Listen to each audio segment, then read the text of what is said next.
Should you visualize the love that you've always been looking for? And I'm going to give a bit of a controversial answer to this, and then I'll go into a bit more explanation on how to do this. And my answer is no, don't visualize love. And why do I say no? Isn't it necessary to visualize everything that you want in your life? Isn't it true that we have to visualize in order to manifest the things that we're looking to manifest? We have to truly want it from our heart, or else we're never going to even acknowledge the possibility that it could happen. And those things are true, but the problem is our society fills us with so many wrong images about what love is. It's this thing on the outside that we have to get, that we don't have, that we're somehow not lovable unless we have a certain status or a certain type of partner that looks a certain way, earns a certain type of money. And the problem with visualizing that is you're actually reinforcing that you're not in love, that you can't find the partner that you've always dreamed of, because love is represented in a very external way. And so that visualization actually doesn't work. And that's why I encourage most people not to visualize the love that you're looking for, because you're probably going to visualize it the wrong way and you're probably going to push it away. Maybe you visualize the perfect wedding day. Well, I mean, the problem is it's external and it's something that's pushed out into the future that may never ever come. Truthfully, marriages are going away, and maybe the love of your life won't show up that way, and you may push them out of your life if you've got a very fixed idea on what love is. So what I encourage you to visualize instead is that you are already loved, that there is love coming to you from all directions all around you. It could be love from your family, could be love from your friends, could be love from your community, could be love from the people who follow you if you have an online following. Wherever that love is coming from, visualize it coming from all directions, because when you already are in that vibration of love and you already have love in your life, you're going to reinforce it, and it's going to be more likely you're going to pull in a romantic partner who is the right vibrational match for you. You're not going to visualize it in a way that's stereotypical, that's pushed on you from birth and fairy tales or from society, that love has to look like X, Y, and Z. You're manifesting the love that is correct for you at this time in your life. And that's not to say you shouldn't go for marriage if that's your standard and you want to adhere to that because you're following a religion or whatever the reason is, you believe that that's the right type of relationship for you. I'm not telling you necessarily to forego that, but what I am telling you is to stop romanticizing it. Start living your life the way it actually is, instead of from the mindset of a fairy tale that you're visualizing, and accept love where it's actually coming from in your day-to-day life. Accept love from the people around you in whatever form. And maybe the person who wants to get romantically involved with you isn't offering enough for you to get romantically involved, but maybe they can be your friend. Maybe you can offer love as a confidant. Maybe you can show compassion.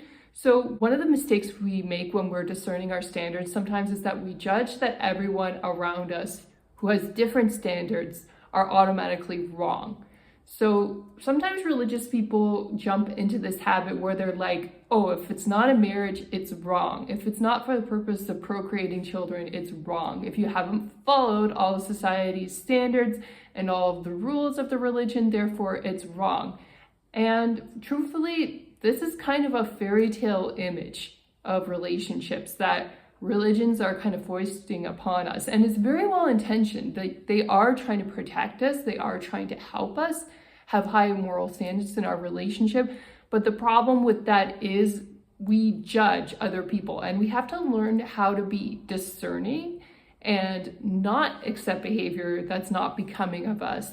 And yet at the same time have compassion and empathy for people who want to live their lives differently, because this judgment of people who live their lives differently from what your standards are as a sensitive creates this giant polarization, this giant divide between people who are religious and then the people who are more secular, and they hate each other. You know, the atheists are attacking how logical religion is, and then religion is attacking atheists for not living a moral lifestyle and telling them that they're going to go to hell. And this is not productive for either side to have these kinds of polarized discussions around relationships. You can be on the side of wanting a relationship that's committed of some type because that protects you as a sensitive person, and not make it into a right or wrong. Some people turn it into like, I'm living the righteous way and you're all wrong. And then these people are all alienated, and then they feel more motivated to go against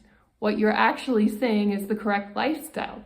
So you can't change people. Doesn't mean you have to accept their standards of behavior if it's not good enough, but what you don't want to do is point the finger and tell them you're all wrong. All you left brain logical people in polyamorous relationships, you are wrong.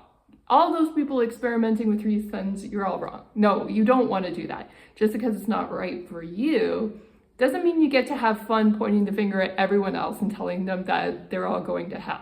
It's just not cool, That's where you get yourself in trouble as a sensitive. It's okay to want what you want, and that's where we also get in trouble, is sometimes we're so busy following the trend of everyone else, or we've got talked into it by somebody who's a bit more secular and left brain, that we abandon our own desires, we abandon who we are as sensitives, and then we don't even have the heart or the bravery to acknowledge what we really want. But on the other hand, maybe we acknowledge what we really want, and then we get angry at everyone else for wanting something different. And then that's also a trap.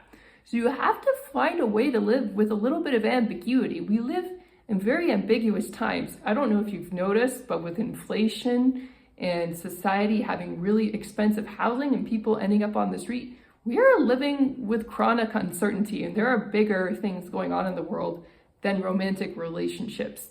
So don't get angry if somebody lives a different way from what you expect. Don't abandon yourself.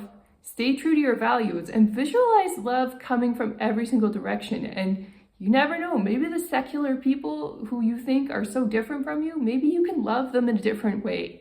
Maybe you can show compassion and mercy in some other way that doesn't allow them to feel like they're getting their way and they're winning, but you're showing empathy for where they're at right now. That's really the only way we're going to heal this divide that's going on right now in society between the people who want more serious commitments and the other people who don't.